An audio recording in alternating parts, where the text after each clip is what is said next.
கேட்டீங்கன்னாக்கா, மூடான் வந்து இப்போ வந்து நம்ம என்ன செய்யணும்னு நீங்க கேட்டீங்கன்னாக்கா, கர்த்தர் ஞானத்தை தந்துட்டாரு. ஓகேங்களா? இப்போ அந்த புக்ஸ்ல இருக்கிறது சரி, அதே போல இப்போ உங்களுக்கு டீச்சர்ஸ் எல்லாம் என்னெல்லாம் சொல்லி கொடுத்தாங்களோ அதை போய் எழுதுனா தான் உங்களுக்கு மார்க்ஸ் கிடைக்குங்க. நீங்க வந்து என்னன்னாக்கா உங்களுக்கு என்னெல்லாம் தோணுதோ, அதாவது இங்க பாருங்க, உங்களுக்கு புரியுற மாதிரி சொல்றேன். தன் மனதில் உள்ளவைகளை வெளிப்படுத்த பிரியப்படுகிற 2 வசனம் இருக்கு. உங்க மனசுல என்னெல்லாம் இருக்கோ, நீங்க என்னெல்லாம் எக்ஸ்பீரியன்ஸ் உங்களுக்கு வந்து உங்களுடைய லைஃப்ல வந்து நீங்க என்னெல்லாம் கஷ்டப்பட்டீங்களோ, நீங்க என்னெல்லாம் கத்துக்கினீங்களோ அதெல்லாம் நீங்க எழுதுறதுனால உங்களுக்கு மார்க்ஸ் கிடைக்காதுங்க. மூடான் வந்து அதை தான் பண்ணுவாங்களா.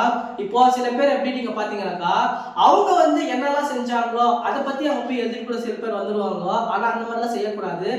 அங்க வந்து உங்க டீச்சர்ஸ் என்ன சொல்லி கொடுத்தாங்க, புக்ஸ்ல என்ன இருக்கு, அட்லீஸ்ட் அந்த புக்ஸுக்கு அந்த क्वेश्चन வந்து ரிலேட்டடா இருக்கிற ஒரு ஆன்சர் அந்த மாதிரி எழுதுனாச்சும் அந்த மார்க்ஸ் தருவாங்க. இன்னொரு என்னன்னு கேட்டீங்கன்னாக்கா, சில பேர் என்ன பண்ணுவாங்க தெரியுமா அறிவாளிங்க, அந்த क्वेश्चन பார்த்த உடனே அந்த क्वेश्चनக்கு இவங்களுக்கு ஏதோ சம்பந்தமே இல்லாத மாதிரி, இல்ல இந்த क्वेश्चन வந்து புக்லயே இல்ல, இந்த क्वेश्चन வந்து டீச்சரே எனக்கு சொல்லி கொடுக்கல அப்படின்ட்டு அவங்களோட மைண்ட்ல ஒரு கால்குலேஷன் பண்ணிக்குவாங்க.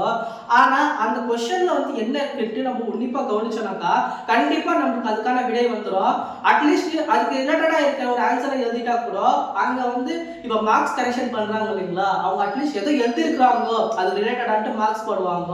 நம்ம எதுவுமே எழுதலனாக்கா, இப்போ உங்களுக்கு ஒரு பெஸ்ட் எக்ஸாம்பிள் சொல்லட்டுங்களா. ஒரு பையன் வந்து நான் படிக்கும்போது 35 இருந்துச்சு நார்மல் மார்க்ஸ். இங்க ஒரு பையன் வந்து ஒரு 30 மார்க்ஸ் எடுத்துட்டான்னு வச்சுக்கோங்களேன். 30 மார்க்ஸ் எழுதிட்டான். ஆனா வந்து இன்னொரு 5 மார்க்ஸ் வேணும். ஒரு 5 மார்க்ஸ் வந்து அந்த பையன் அட்லீஸ்ட் ஒரு ரிலேட்டடா இருக்கிற ஒரு ஆன்சர், அதாவது இந்த இந்தியால வந்து எப்படி இருக்கு சிச்சுவேஷன், இந்தியால யார் பிரதம மந்திரி, இந்த மாதிரிலாம் இருக்கோ இல்லைங்களா கொஸ்டின். அப்போ வந்து அதுக்கு ரிலேட்டடா இருக்கிற ஆன்சர் ஆச்சு எழுதுனாக்கா, ஒரு பதில் எழுதுனாக்கா அவங்க ஒரு ஆன்சர், இல்ல பையன் எதை ட்ரை பண்ணியிருக்கிறா அந்த மாதிரி ஆச்சு ஒரு மார்க்ஸ் கொடுப்பாங்க. அங்க இருக்கிற கொஸ்டின் நீங்க டச்சப் பண்ண போனாக்கா அவங்க வந்து ஐயோ என்ன இவன் இந்த மாதிரி இருக்கிறான் அப்படின்ட்டு எதுவுமே அவங்க கரெக்ஷன் பண்ண மாட்டாங்க. அதனால தான் சில டீச்சர்ஸ் என்ன பண்ணுவாங்க நீங்க கேட்டீங்கன்னாக்கா, உங்களுக்கு தெரிஞ்சது எழுதுங்க, உங்களுக்கு தெரியாததை எழுத ட்ரை பண்ணுங்க தான் சொல்லுவாங்க. இது வந்து இப்போ வீடியோ பார்க்குற இந்த பிள்ளைகளே உங்களுக்கு கண்டிப்பாக யூஸ் ஆகும் நான் நினைக்கிறேன். ஏன்னாக்கா அங்கே இருக்கிற கொஸ்டின் வந்து எப்படி இருக்குமோ உங்களுக்கு தெரியாது, அங்கே யாரை பற்றி கேட்குறாங்களோ உங்களுக்கு தெரியாது. நீங்கள் வந்து அட்லீஸ்ட் உங்களுக்கு தெரியலன்னா அந்த கொஸ்டின் பேப்பரை போய் பிளாங்க் அவுட் வராதீங்க.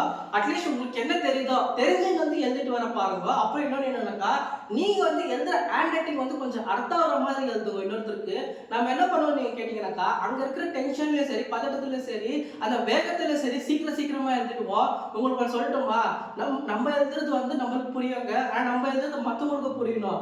நீங்க வந்து கஷ்டப்பட்டு ஆன்சர் எழுதுனா கூட அவங்களுக்கு அங்க புரியலன்னா அவங்க ராங் போட்டுருவாங்க.